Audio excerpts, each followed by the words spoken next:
Bonjour et bienvenue, c'est Bertrand, de la Fondation Magister, l'école des héros du monde réel. Dans cet épisode, on va commencer à parler de souplesse mentale. Souplesse mentale que l'on peut définir en 3 points. 1. L'aptitude à se dissocier du contexte dans lequel on est. 2. La capacité de notre esprit de voyager et d'explorer librement des zones mentales, éloignées les unes des autres. 3. La capacité d'arrêter de penser à certaines choses qui ne servent à rien et qui ne font que nous créer de la souffrance, et réciproquement la capacité de se concentrer sur des choses qui vont nous servir et nous occuper positivement. Typiquement, si on demande à une personne qui a une mauvaise souplesse mentale de dire des mots au hasard, elle va dire des mots qui sont liés au contexte dans lequel elle se trouve. Ou tout du moins, elle va dire des mots qui sont liés les uns aux autres et qui appartiennent au même contexte. Tous les autres mots seront inaccessibles. A l'inverse, une personne qui a une bonne souplesse mentale pourra accéder à des mots qui n'ont rien à voir les uns avec les autres, et donc dire des mots très dissociés. Avec le coronavirus et le confinement, beaucoup de gens se font absorber par les circonstances présentes. Non seulement leur corps est confiné dans un espace physique limité, duquel il ne peut pas sortir, mais leur conscience et leurs pensées aussi sont confinés dans un espace mental plus limité que d'habitude, duquel ils n'arrivent pas à sortir. Et ils ont des problèmes de gestion émotionnelle à cause de ça. Ça crée une pression. Ils n'arrivent plus à se détacher de ce qui se passe et se concentrer sur autre chose.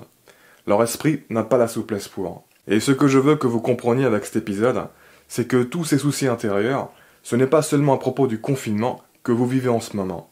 C'est à propos de votre vie tout entière. Ce qui peut se passer maintenant dans votre vie et dans votre tête, ça révèle des dispositions plus globales de votre esprit.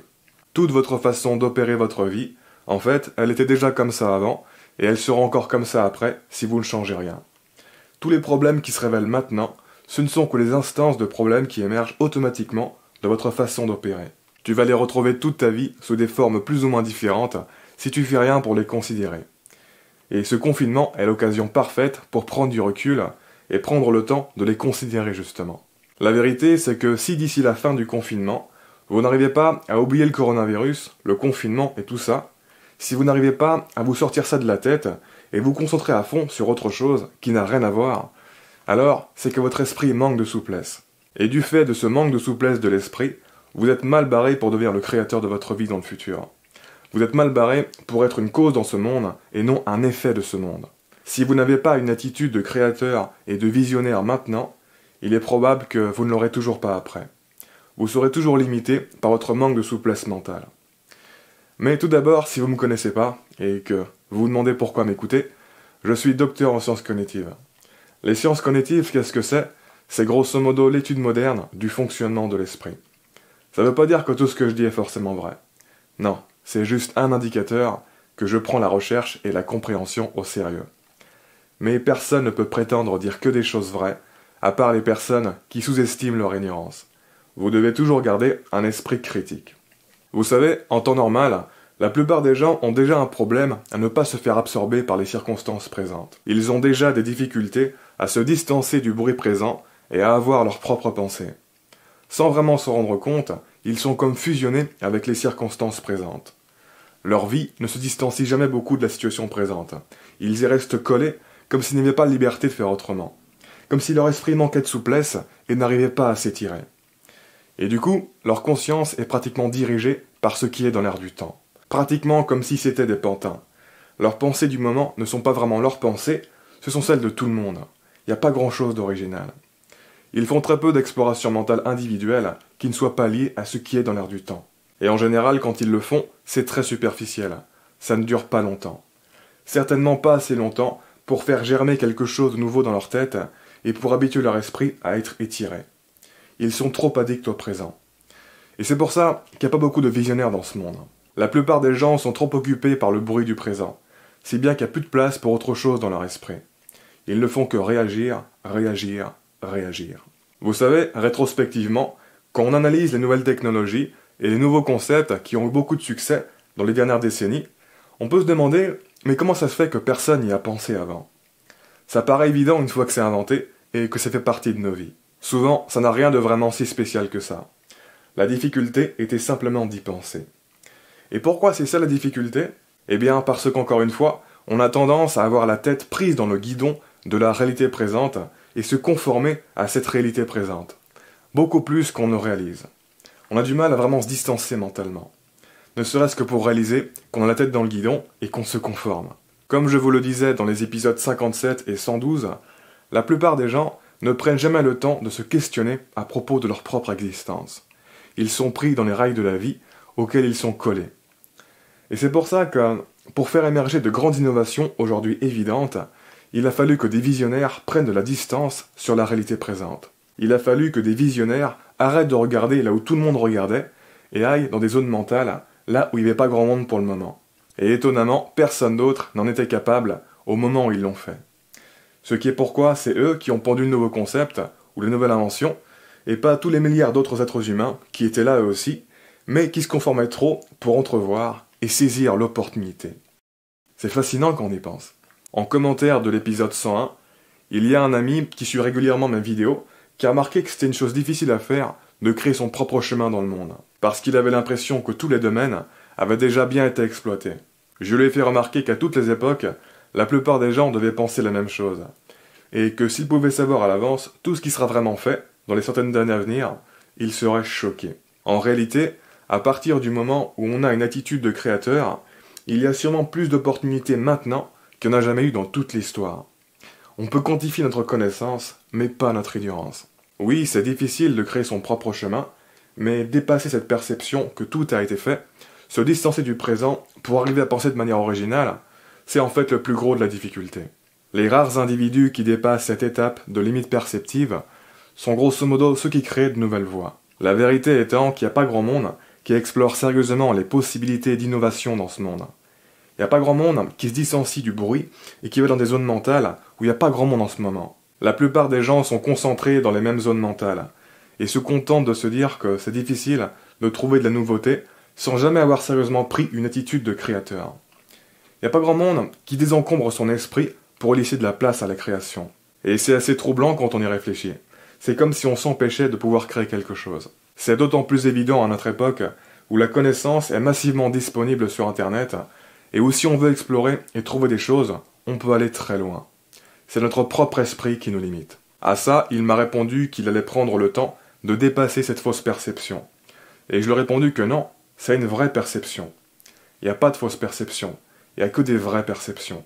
Parce qu'encore une fois, l'esprit et la perception ont un pouvoir créateur et structurant sur la réalité, y compris dans leurs limites et dans leur rigidité. Je dirais même en particulier dans leurs limites et dans leur rigidité. On crée ce que l'on perçoit. Autrement dit, les limites et la rigidité de l'esprit et de la perception sont les remparts principaux contre l'expansion incontrôlable de la création dans notre réalité. Cette perception qui a plus rien à faire, que tout a déjà été bien exploré, elle est donc pas fausse, c'est pas une illusion, elle est on ne peut plus vraie pour les gens qui l'ont. Et elle a un sacré pouvoir. C'est le seul pouvoir de cette perception qui empêche la majorité des personnes de prendre l'initiative de créer. Et la plupart des gens l'auront toute leur vie cette perception. D'autres vont réussir à en changer, mais ça va probablement leur prendre beaucoup de travail d'assouplissement. D'où mon insistance sur le fait que cette perception est vraie, que ce n'est pas une illusion. C'est comme quelque chose de solide dans notre réalité. Quelque chose que l'on ne peut pas faire disparaître de notre réalité comme ça, comme par magie. Au contraire. Bien au contraire. Et toutes les croyances limitantes sont concernées par ça d'ailleurs. Si on pouvait s'en débarrasser d'un claquement de doigts, juste parce que c'est des croyances dans la tête, mais notre monde serait méconnaissable et personne n'aurait aucune croyance limitante. Mais encore une fois, ça marche pas comme ça. Il faut tout un processus actif et conscient pour restructurer son esprit et se débarrasser des croyances limitantes et des mauvaises façons de fonctionner. Et le confinement actuel, c'est en fait les conditions d'entraînement idéales pour ça. Combien de personnes doivent se dire en ce moment « Oh, je peux rien faire avec le confinement ». Mon cul, ouais. La limite vient davantage de l'esprit que des circonstances. Si tu crois que tu es limité maintenant, c'est que tu étais déjà limité avant et que tu le seras encore après. Un esprit créateur, il va tirer parti du confinement pour créer. Ça va pas le limiter. Déjà, si vous dégagiez toutes ces idées de confinement et de coronavirus de votre tête, ça laisserait de la place pour autre chose. Désencombrer son esprit, c'est le prérequis. Ce n'est pas le confinement qui rend fou les gens, c'est l'idée du confinement et du coronavirus qui persévère dans leur tête et qui prend la place du reste. Vous n'êtes pas obligé de penser au confinement. Vous pouvez vous arranger pour y penser le moins possible. Comme je vous le disais dans l'épisode 204, il vous est probablement arrivé de passer des week-ends chez vous sans sortir. Et ça ne vous a pas particulièrement dérangé. Parce que vous étiez bien occupé et que dans votre tête, vous avez le sentiment que si vous voulez sortir, vous pouviez le faire. Par contre, si au début de l'un de ces week-ends, on vous empêche de sortir de chez vous, même si vous n'aviez pas prévu de sortir, là, ça va sûrement vous déranger de ne pas pouvoir sortir. Ça va vous rester dans la tête. Ça va créer de la tension à l'intérieur. Ça va créer un poids. Et ça va vous empêcher de vous concentrer sur autre chose. Objectivement, la situation est la même, mais subjectivement, c'est très différent. On se sent jamais en prison si on sait qu'on peut sortir, ou si on choisit nous-mêmes d'être en prison. De la même manière, un expert de la méditation ne se sentira jamais puni d'être mis au trou, parce que pour lui, ce sera l'occasion de méditer et d'entraîner son esprit à être bien. C'est marrant parce que cet épisode 204, sur la gestion de la privation sans créer de tension, je l'ai publié un peu avant le confinement, et il a gagné un nouveau sens depuis le début du confinement. On peut s'arranger pour minimiser la tension subjective liée au confinement. Et c'est un bon exercice mental en fait. Personnellement, en ce moment, j'essaie de me concentrer sur des trucs qui n'ont rien à voir avec le coronavirus, le confinement, etc. Pour conditionner mon esprit à fonctionner de manière globale, libre et indépendante. Je considère le coronavirus et le confinement comme une sorte de grosse distraction temporaire. Et même quand je pense au coronavirus et au confinement, comme avec cette vidéo, c'est pour le connecter à des idées éloignées qui n'ont rien à voir. Et ce n'est pas pour faire le hipster anticonformiste qui fait exprès d'aller à contre-courant et de penser à des choses dont personne ne pense, juste pour être différent. Non, c'est une sorte de gymnastique mentale pour assouplir mon esprit, pour mieux fonctionner et mieux tirer parti des ressources et des opportunités qui sans ça resteraient invisibles pour mon esprit. C'est pour apprendre à garder de la hauteur et rester une cause dans ce monde et non pas être un effet. Globalement, ce n'est pas une bonne stratégie à long terme d'avoir un esprit qui est focalisé par le bruit environnant dont tout le monde parle. Parce que les opportunités pour être un acteur de ce monde, elles sont rarement dans le bruit environnant. Et du coup, ça veut dire que tu es aveugle à tout ce qui se passe hors du bruit environnant. Et ça ne t'apporte aucun avantage de remplir ton esprit de ce dont tout le monde parle. Ça fait juste de toi une partie du bruit. Dans l'épisode 209, je vous parlais de la puissance de notre système de filtrage mental. Actuellement, le système de filtrage mental de beaucoup de gens, il est contracté. C'est-à-dire qu'il y a plein de choses qui ne peuvent pas rentrer dans leur conscience. Leur esprit ne fonctionne plus du tout de manière globale. Il est zoomé sur des zones locales.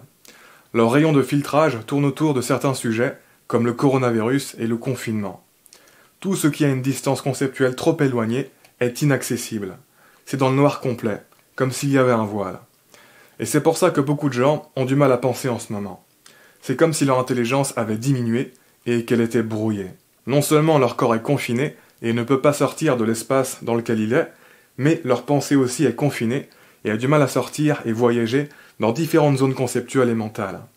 Ils sont coincés sur les mêmes champs sémantiques. En ce moment, penser au confinement et au coronavirus, ça renforce la limitation. Ça fait irradier les limites de la situation objective sur l'état d'esprit subjectif qui devient lui aussi contaminé par la limitation. Ça engendre une certaine passivité. Ça fait que notre esprit arrête de chercher des solutions, ça coupe l'ingéniosité. Ça maintient et rappelle les sujets associés aux limites, et ça étouffe l'émergence de solutions enrichissantes et innovantes de s'occuper. Et du coup, cette gymnastique mentale dont je vous parle, elle sert à étirer la distance de notre pensée, ou à augmenter le degré de liberté de notre pensée si vous préférez, de sorte à avoir des rayons de filtrage beaucoup plus larges et moins restrictifs, de sorte à pouvoir passer d'un champ conceptuel à un autre, et non pas à être confiné à un champ conceptuel limité. Sur internet, je vois pas mal de youtubeurs ne parler pratiquement que du confinement et du coronavirus depuis quelque temps. Et pour moi, ce n'est pas bon, parce qu'ils conditionnent leur esprit à fonctionner de manière locale et non globale. Ils conditionnent leur esprit à se distraire, à suivre les mouvements, à ne pas se dissocier des circonstances, à arrêter leur plan pour ne faire que parler des circonstances présentes. C'est comme de conditionner son esprit à ne pas être visionnaire. C'est une forme de distraction. Et quand tu habitues ton cerveau à être comme ça, en général, ça reste. Encore une fois, j'insiste sur le fait que c'est pas juste à propos du confinement actuel. Car d'une certaine manière, dans le présent, on est toujours confiné du futur idéal que l'on veut atteindre. Dans le présent, on est toujours privé de ce qu'on veut obtenir et réaliser dans le futur. Autrement dit, tu seras toujours confiné d'une manière ou d'une autre. Et ce sera toujours une compétence utile d'apprendre à minimiser la tension subjective indépendamment de la situation objective. En orientant son esprit correctement, on peut enlever le sentiment d'être limité qui peut être induit par notre situation objective.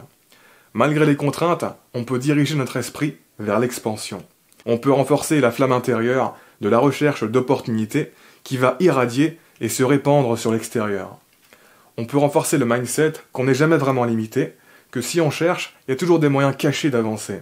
On peut entraîner son esprit à trouver des moyens et des voies originaux pour tirer parti de notre situation et évoluer.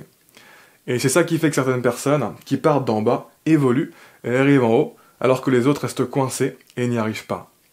Depuis le début, il y avait des solutions. Depuis le début, ils n'étaient pas en prison. La prison était juste dans la tête. La vraie prison, c'était la façon de penser. Il y en a qui voient au-delà du présent, qui voient un futur distant, et donc qui trouvent tous les moyens possibles d'avancer vers ce futur distant.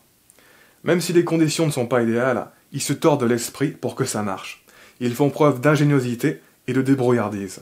Les gens qui se sentent piégés et limités par leurs conditions extérieures le sont en fait par leur état d'esprit intérieur. Parce que la vérité, comme je vous le disais dans l'épisode 25, c'est que dans la vie, ce n'est jamais le moment idéal pour se mettre sérieusement à faire évoluer sa vie. Il n'y a que des mauvais moments. L'illusion est de croire que les personnes qui évoluent ont des conditions idéales.